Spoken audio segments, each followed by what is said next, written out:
Assalamualaikum warahmatullahi wabarakatuh.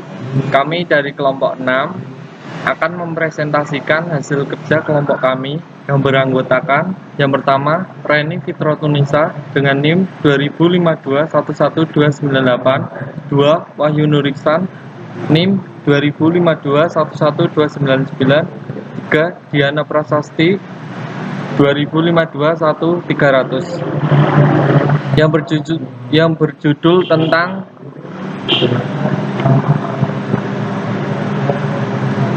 praktik, teori, dan praktik berbicara di depan umum atau wawancara kerja. Berikut kami lampirkan PPT-nya. Teori dan praktik berbicara di depan umum atau wawancara kerja. Yang pertama, pengertian wawancara kerja, keterampilan yang harus dimiliki pewawancara, 3. Sikap yang harus dimiliki oleh pewawancara, 4. Bentuk-bentuk wawancara kerja, 5. Jenis wawancara kerja, 6. Aspek kepribadian yang dinilai dalam wawancara kerja, 7. Tujuan wawancara kerja, dan yang ke-8 fungsi wawancara kerja. Pengertian wawancara kerja. Wawancara adalah proses di mana proses komunikasi yang memiliki tujuan dan maksud yang serius, dirancang untuk pertukaran perilaku dan melibatkan proses tanya jawab. Wawancara kerja atau interview merupakan salah satu cara yang sangat penting bagi perusahaan dalam menyaring pelamar yang akan masuk kerja. Wawancara bisa dilakukan sebagai media dalam memilih calon yang sesuai dengan kebutuhan dan kualifikasi yang diharapkan oleh perusahaan. Keterampilan yang harus dimiliki pewawancara. Yang pertama, mendengarkan.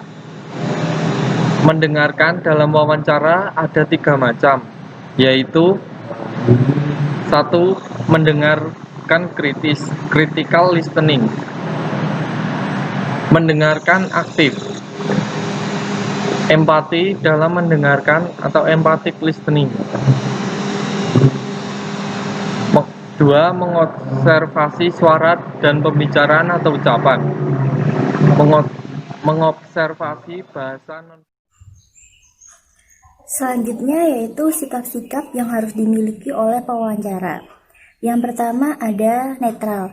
Pewawancara tidak boleh berkomentar setuju maupun tidak setuju terhadap jawaban yang diberikan oleh responden. Sebab tugas dari pewawancara adalah merekam seluruh keterangan dari responden. Yang kedua ada ramah, yaitu pewawancara harus dapat menciptakan suasana yang mampu menarik minat si responden, sehingga responden dapat memberikan jawaban yang sesuai dengan keinginan pewawancara. Yang ketiga ada adil. Pewawancara harus dapat memperlakukan semua responden dengan adil dan tetap bersikap sopan. Yang keempat, menghindari ketegangan. Pewawancara harus dapat menghindari ketegangan dan jangan sampai responden merasa dihakimi. Sebab jika responden merasa dihakimi, si responden berhak mengajukan pembatalan pewawancara. Dan tugas dari pewawancara adalah menciptakan situasi yang baik. Jadi pewawancara harus dapat mengendalikan situasi yang ada. Selanjutnya ada bentuk-bentuk dari wawancara kerja.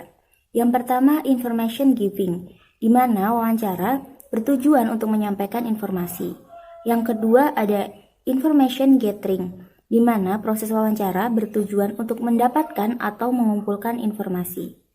Yang ketiga ada wawancara seleksi, yaitu meliputi screening atau seleksi awal dan determinan atau penentuan. Contoh dari wawancara seleksi adalah penempatan posisi karyawan di tempat kerja. Yang keempat ada wawancara untuk masalah perilaku pada yang akan diwawancara, yaitu meliputi evaluasi, review, penilaian, teguran, dan lain-lain. Wawancara ini adalah wawancara yang paling sulit, sebab membutuhkan data-data yang akurat. Yang keenam, problem solving, yaitu sharing masalah secara timbal balik dan saling memberikan saran. Yang ketujuh ada persuasi. Biasanya terjadi pada saat penjualan jasa, produk, dan penerimaan karyawan. Jenis-jenis wawancara kerja. Wawancara kerja ditinjau dari pelaksanaannya dibagi menjadi 3, Yang pertama, wawancara terpimpin, di mana pewawancara sudah menyiapkan pertanyaan secara terperinci. Yang kedua, wawancara bebas. Di sini, pewawancara tidak menyiapkan pertanyaan, tetapi langsung menanyakan dengan spontan kepada yang akan diwawancara. Yang ketiga, wawancara bebas terpimpin, yang merupakan gabungan dari wawancara bebas dan wawancara terpimpin. Di dalam wawancara ini, pewawancara sudah menyiapkan pertanyaan secara garis besarnya. Selanjutnya, wawancara yang ditinjau dari sasaran penjawab. Yang pertama, wawancara perseorangan. Wawancara ini dilakukan oleh pewawancara dan yang akan diwawancara. Kedua, wawancara berkelompok. Wawancara ini terjadi apabila interview dilakukan oleh 2 orang pewawancara atau lebih dan dihadapkan pada 2 atau lebih juga orang yang akan diwawancara. Yang ketiga, research interview, yaitu wawancara yang dirancang untuk mendapatkan data riset. Yang keempat, diagnosis interview. Wawancara ini sering digunakan di dunia medis. Biasanya digunakan kepada pasien atau klien psikiater. Yang kelima, clinical interview. Ini dibedakan menjadi 3. Yang pertama, consultant interview, yang merupakan wawancara yang bersifat konsultasi. Yang kedua, screening interview, yaitu berkaitan dengan pengambilan keputusan terhadap seseorang dengan waktu yang cepat atau singkat. Yang ketiga, pre-fasting interview, yaitu dilakukan untuk membina raport dengan klien sebelum tes berlangsung. Selanjutnya 6, intake interview, yaitu wawancara yang dirancang untuk mengenalkan klien dengan kondisi klinis, menilai apakah proses tersebut memenuhi kebutuhan klien ataupun tidak. Selanjutnya ada wawancara yang ditinjau dari cara pelaksanaannya. Yang pertama, wawancara terstruktur, yaitu wawancara yang terencana dan berpedoman pada daftar pertanyaan yang telah disiapkan sebelumnya. Yang kedua, wawancara tidak terstruktur, yaitu wawancara yang tidak ada pedomannya pada daftar pertanyaan. Untuk materi selanjutnya adalah aspek kepribadian yang dinilai dalam wawancara kerja. Apa saja aspek ini?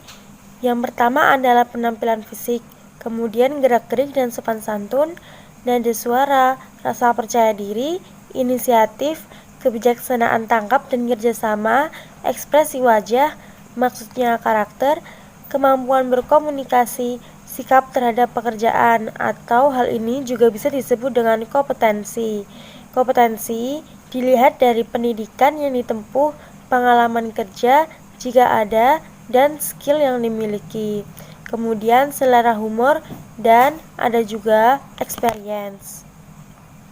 Tujuan wawancara kerja adalah cara menemukan dan menentukan kecocokan antara karakteristik pelamar dengan persyaratan jabatan. Hal ini untuk mengetahui kepribadian pelamar, mencari informasi relevan yang dituntut dalam persyaratan jabatan. Kemudian, apa saja tujuan wawancara kerja? Yang pertama adalah untuk memperoleh informasi guna menjelaskan suatu situasi dan kondisi tertentu. Kemudian, untuk melengkapi suatu penyelidikan ilmiah, untuk memperoleh data agar dapat mempengaruhi situasi atau orang tertentu, dan untuk mengkonstruksi mengenai orang, kejadian, organisasi, perasaan, motivasi, serta memverifikasi, mengubah dan memperluas konstruksi yang dikembangkan oleh peneliti sebagai pengecekan anggota. Materi selanjutnya adalah fungsi-fungsi wawancara kerja. Yang pertama, wawancara dapat mengumpulkan atau menyampaikan informasi, mempengaruhi sikap orang-orang dan kadang-kadang mempengaruhi perilaku mereka. Yang kedua, wawancara juga merupakan alat penelitian yang berharga, di mana memungkinkan pewawancara untuk mengumpulkan informasi lengkap yang dapat diperoleh lewat kuesioner atau percakapan telepon dan juga memanfaatkan isyarat verbal dan nonverbal. Dan yang terakhir, wawancara juga memungkinkan pewawancara untuk menafsirkan atau menjelaskan pertanyaan-pertanyaan secara lebih mudah, sehingga meningkatkan kemungkinan mendapatkan jawaban dari responden. Sekian dari kelompok 6. Terima kasih. Wassalamualaikum warahmatullahi wabarakatuh.